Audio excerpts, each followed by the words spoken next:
बिहार के कटिहार की रहने वाली फूल कुमारी देवी की ऐसी कहानी है जो आपको हैरान और परेशान कर देगी। चुनाव आयोग बिहार में नए सिरे से वोटर लिस्ट तैयार करने के लिए विशेष गहन पुनरीक्षण यानी स्पेशल इंटेंसिव रिवीजन चला रहा है। इस प्रक्रिया के दौरान बीएलओ ने फूल कुमारी से फोटो, आधार और वोटर आईडी कार्ड की फोटोकॉपी देने को कहा। फूल कुमारी ने द फेडरल देश को बताया कि बीएलओ ने जो डॉक्यूमेंट्स और फोटो मांगे, लेकिन फोटो खिंचवाने के लिए उनके पास पैसे ही नहीं थे। फूल कुमारी ने बताया कि उन्होंने जो कोटे से चावल उठाया था, उनमें से 4 किलो चावल बेचकर जो पैसे जुटाए, उससे उन्होंने अपना फोटो बनवाया। फूल कुमारी जी, क्या हुआ था आपके यहाँ? मतलब जब ये प्रक्रिया शुरू हुआ, क्या हुआ था आपके यहाँ? कौन आया था, कैसे क्या हुआ, थोड़ा बताएं कहानी। मैं तो घर पर नहीं थी। हाँ। और मेरे घर पे बीएलओ आया हुआ था, तो मुझे तो लिस्ट दे के नहीं गया हुआ था। जब मैं घर आई तो पता चला कि आपके घर में आया हुआ था। तो सब लोग वोटर आईडी कार्ड के लिए, सब कोई वोटर आईडी कार्ड या जो भी सर्टिफिकेट्स अपना अपना डॉक्यूमेंट दे चुके हैं, आप छूट गई। तो फिर मैं पता करने के लिए गई, जो टोला सेवल मास्टर होता है उससे पूछी कि हमारा सूची में नाम आया है कि नहीं आया है। तो वो बोला आया है। तो बोले हमरा भी कर देना था। तो बोला ठीक है, कल आप फोटो खिंचा के लाइए, उसके बाद होगा। फोटो लगेगा, वोटर आईडी कार्ड लगेगा, नहीं तो आधार कार्ड, कुछ भी प्रूफ देना पड़ेगा। तो मेरे पास तो पैसे नहीं था, तो जो कोटा से चावल मिला था उसी को हम बेचे। चावल बेचे आप? चावल बेचे। चावल बेचने का नौबत क्यों आ गया? नौबत पैसे हाथ में खटके कमान के खाने वाले लोगों के पास कभी नहीं रहता है। नमक भी लेने का पैसा नहीं रहता है कभी कभी। तो चावल ही बेच के 4 किलो चावल बेच के आपने फोटो खिंचाया उसको? फोटो खिंचाए हैं। जाने आने का टोटो का भाड़ा भी लगा मुझे, खर्च भी हुआ। 200 रुपया लगभग खर्च भी हो गया आने जाने में, फोटो खिंचाने में। मजदूरी भी हमारे कमैया हो गई, मजदूरी भी नहीं कर पाए। अच्छा, आप मजदूरी करती हैं? मजदूरी करती। मेरे पास खेती गृहस्थी कुछ भी नहीं है। कोई जमींदार के जमीन में बसे हुए हैं, मेहनत मजदूरी करके अपना जीवन चलाते हैं। तो मजदूरी भी हमारा छुट्टी, पैसे भी खर्च हो गया। मुझे बहुत दिक्कत का सामना करना पड़ा, क्योंकि हम जो चावल था हम बेच के डर भरा हुआ था दिल में कि पता नहीं करवा के लाएंगे तो हम छूट जाएंगे। कोई बोला कि अगर नहीं, इस बार अगर लिस्ट में नाम नहीं जोड़वाएगा तो हमेशा के लिए आपका वोटर लिस्ट भी नहीं कर पाएगा। चुनाव आयोग ने जो डॉक्यूमेंट्स मांगे, इस कवायद को पूरा करने के लिए मजदूरी कर अपना घर चलाने वाली फूल कुमारी 2 दिनों तक काम पर नहीं जा सकी, जिससे उनकी मजदूरी भी चली गई। इससे आहत होकर वे अब सिस्टम से सवाल भी कर रही हैं। सरकार को मुझे यही कहना है कि आज मैं चावल बेच दी, अपना भूखे भी मुझे रहना पड़ा, तो मुझे क्या फ़ायदा? एक तो मजदूरी मेरी गई, मजदूरी भी नहीं कर पाई। इसके अलावा हम कमैया हुए, फिर चावल भी बेचे हैं, तो दिक्कत हुआ ना हमको। तो इससे हमको तो फ़ायदा नहीं हुआ, नुकसान हुआ मुझे, इससे फ़ायदा मुझे नहीं हुआ। सरकार से मैं यही कहना चाहती हूँ, मेरी तो नुकसान किया, लेकिन वोट देकर तो हम सरकार बनाएंगे, हमारे लिए अच्छे भी काम करे। सहरसा जिले के लालपुर की रहने वाली 60 साल की सुमित्रा देवी से भी द फेडरल देश ने बात की।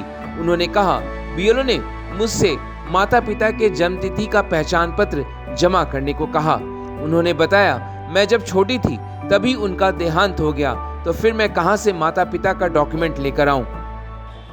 पहले बार 5 साल हो गए। 5 साल हो गया। हाँ। अच्छा, तो 2003 में आपका वोटर लिस्ट में नाम नहीं था और माता पिता का पहले ही देहांत हो गया था? हाँ, बच्चे में जब आप छोटी थी? हाँ, बच्चे में। तो ओकर अभी मिलते, ओकर जन्म तिथि की पहचान पत्र की आधार कार्ड मिल सकते हैं? ना मिलते हैं। हाँ, कहाँ से? हमर भए गेलै 60 साल उम्र। अच्छा, 60 साल से उम्र हमर छै कि नहीं छै? हाँ। तो वही बोला से आप नानिए माँ बाप के, तो माँ बाप के हम कहाँ से नाम लें? सुमित्रा देवी ने बताया कि बीएलओ ने कहा, अगर डॉक्यूमेंट आपने नहीं दिया तो आप यहाँ के नागरिक नहीं रह जाएंगे, आप सभी सरकारी सुविधाओं से वंचित कर दिए जाएंगे। जरा सुनिए सुमित्रा देवी की जुबानी।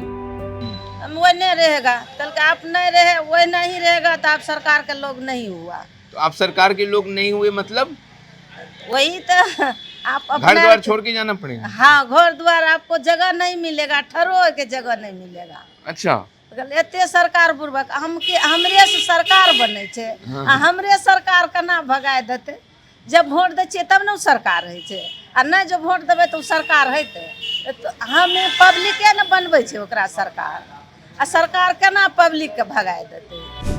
दिल्ली विश्वविद्यालय में प्रोफेसर नंदिनी सुंदर ने स्पेशल इंटेंसिव रिवीजन को लोकतंत्र के लिए खतरनाक बताया। उन्होंने कहा, सरकार जनसंख्या नहीं करा रही और चुनाव आयोग कह रहा है कि 1 महीने में वे स्पेशल इंटेंसिव रिवीजन को खत्म कर लेंगे। ये बहुत ही खतरनाक है लोकतंत्र के लिए कि इतने सारे लोगों को आप वोट से वंचित कर रहे हैं, क्योंकि भारत का जो खासियत है कि सबसे पहले हमने स्वतंत्रता के बाद सबको वोट मिला, तो उसी को आप डिस्ट्रॉय कर रहे हैं, तो फिर भारत का रहेगा क्या? मतलब ये जो जिस तरीके से लोगों ने बताया कि परिवार में कुछ लोग को फॉर्म मिल रहा है, कुछ लोग को फॉर्म नहीं मिल रहा है, उनको कोई प्राप्ति नहीं मिल रही है, तो पता भी नहीं चल रहा है कि फॉर्म जमा हुआ है या नहीं।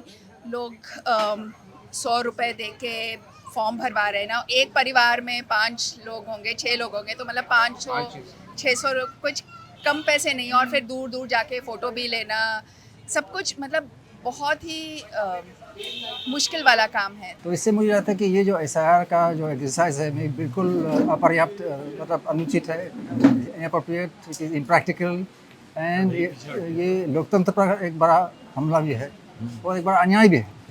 बहुत लोगों ने कहा कि इससे तो इनको तो बहुत समस्याएं होती है, इधर उधर भागना पड़ता है, अपना काम छोड़ के घूस देना पड़ता है, खर्च करना पड़ता है, करना पड़ता है अपना दस्तावेज इकट्ठा करने के लिए, तो ये एक बड़ा अन्याय है। दूसरा, पूरा जो स्टेट मशीनरी है जिसमें आपके टीचर्स है, आपके आंगनवाड़ी वर्कर्स, सहायिका है, BLO है, तरह तरह के सरकारी अफसर, वो सब इसमें लगे हुए हैं, महीनों तक इसमें लग जाएंगे। तो इससे आप समझ सकते हैं कि सार्वजनिक सुविधाओं का क्या होने वाला है। बट सबसे बड़ा खतरा है ये है कि बहुत से लोग इससे वोटर लिस्ट से वंचित होने के खतरे में हैं। बिहार में वोटर लिस्ट रिवीजन में अब केवल 2 दिन बचे हैं। चुनाव आयोग का कहना है कि 23 जुलाई तक 98% लोगों को इस प्रक्रिया के तहत कवर किया जा चुका है। 90% वोटर से इन्यूमरेशन फॉर्म भी मिल चुके हैं। हालांकि 56 लाख वोटर्स तक आयोग पहुंचने में नाकामयाब रहा है, क्योंकि इनमें से 20 लाख लोगों की मृत्यु हो गई है, तो 28 लाख लोग माइग्रेट कर चुके हैं। 7 लाख लोग एक से ज्यादा जगहों पर रजिस्टर्ड हैं, तो 1 लाख लोगों का अभी तक पता नहीं लगा है। हालांकि विपक्ष चुनाव आयोग के इन आंकड़ों पर लगातार सवाल खड़े कर रहा है।